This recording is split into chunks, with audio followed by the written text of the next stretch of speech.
Did you know that one hidden emotional pattern may be blocking your spiritual healing? More than sin, failure, or lack of faith. By the end of this video, you'll understand why shame shuts people down emotionally and spiritually, and why Jesus consistently healed people through connection instead of condemnation. In fact, understanding this helped me personally move from inner self-rejection and spiritual exhaustion into greater peace, emotional freedom, and confidence in divine love. Now, toward the end, I'm going to guide you through a short healing exercise that can help rewire how you experience God internally. So stay with me.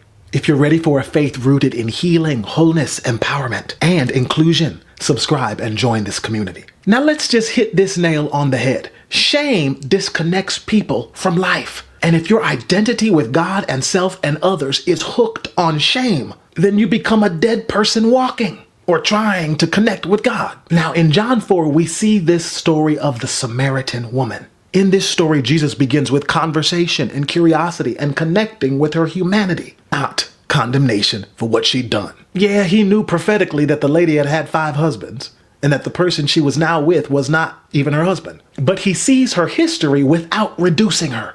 Not only does he not reduce her, but he makes her a carrier of the life and the presence of God. The water Jesus was talking about in John 4 was a symbol of the Holy Spirit, the life of God. So this lady whom religion would ordinarily condemn and ostracize, Jesus brings in and makes her not only a carrier of the Spirit of God, but one who now shares the message. This was a radical move on Jesus' part, but it's also very revealing of how the life of God, the heart of God, the love of God transcends religious condemnation.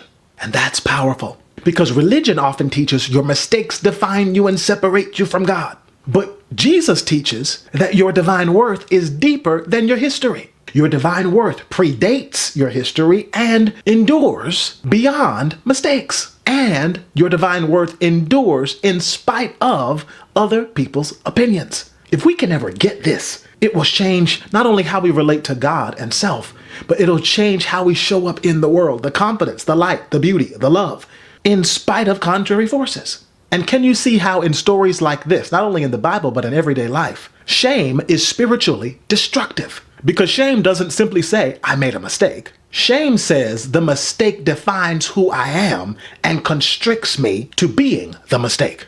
And you know, there's a lot of religious and spiritual people that carry that kind of shame every day, which is a sign that they've picked up some toxic theology or toxic ideas of God and self that are blocking their abundance, their well-being, and the just world that they're divinely designed to help manifest. But you can't get there if you're taking and digesting all of that toxicity. As Carl Jung said, shame is a soul-eating emotion. No wonder people feel spiritually numb.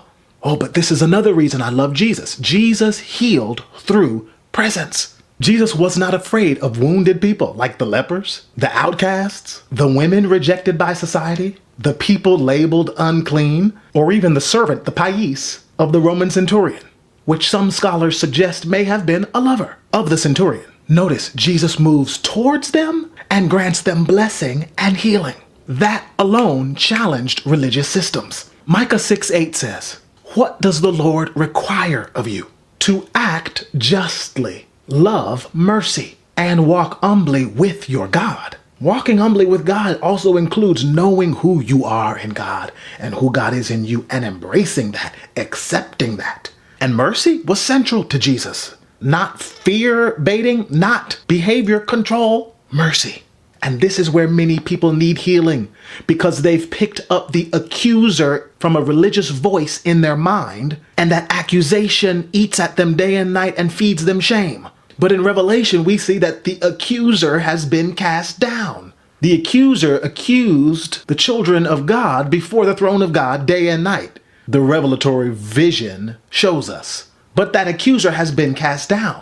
And we've got to cast down the voice of accusation and realize it is not the voice of God, of good, of love. Many people know religious performance, but not emotional safety with God. Can you see the difference? As Bell Hooks wrote, rarely, if ever, are any of us healed in isolation. Healing is an act of communion. And when you and I commune with these ideas of God and have spaces like this, safe spaces, healing is activated. And Jesus embodies this communion. Now, if these ideas are helping you rethink God in a healthier, more life-giving way, check out Reimagine God below. In Reimagine God, we break free from toxic theology and activate the divine power within to manifest abundance, purpose, and a more just world. It's written specifically for people healing from fear and shame and limiting theology, those who are ready to step into the God of empowerment, of love, and of justice. Now, when we understand our relationship with God and self and others from a place of alignment and centeredness and goodness and well-being, restoration emerges. We become aligned with the good that we've been divinely sent here to experience. We become restored. And guess what? Restoration changes everything. In other words, remembering who you are in God and who God is in you changes everything. Romans 8 says, "There is therefore now no condemnation for those who are in Christ Jesus." Think about that. When you receive the finished work of Christ, which is the presence of God in you, which is the fact that everything that was contrary to your connection to good has been wiped away, has been nailed to the cross through the finished work of Christ. And when you believe and receive that there is a spiritual place that exists for you where you're connected to all of the goodness of God, the love of God, the life of God, the peace of God, it's your spiritual positioning in the higher realm through Christ. In that space, there is no condemnation. You don't have to go through life with a guilt-based conscience because your consciousness is released to be love, to be light, to be the good. And even if you make mistakes, there's a constant realignment. That's the work of the Holy Spirit, to constantly realign us with the blessing of God, the love of God, the life of God, of good.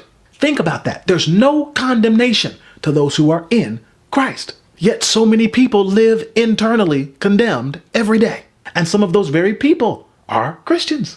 And you see, that contradiction matters. Honestly, I think many people are not failing spiritually. They're emotionally exhausted from carrying shame that Jesus never placed on them. Even the prodigal son story reveals this. The father runs toward the son before the son can even finish his apology speech. Why did Jesus tell that story like this? Because restoration was already in the father's heart for that son. Even though that son experienced some tough times, his identity was always in the royal house of the Father.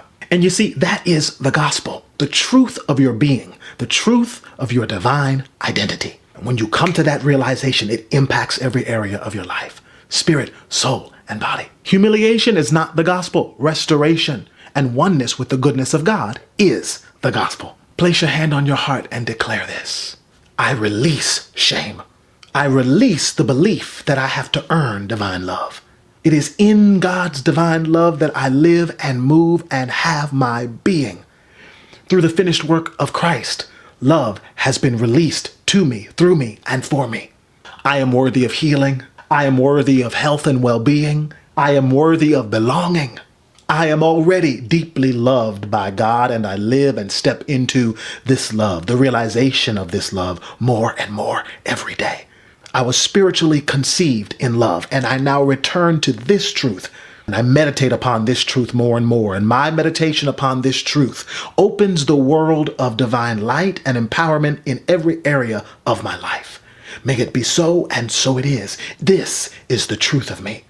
In Christ's name, amen. Breathe that in and receive it. If this message spoke to you, grab your copy of Reimagine God. It's where we break free from toxic theology and we activate the divine power within to manifest abundance, purpose, and a more just world.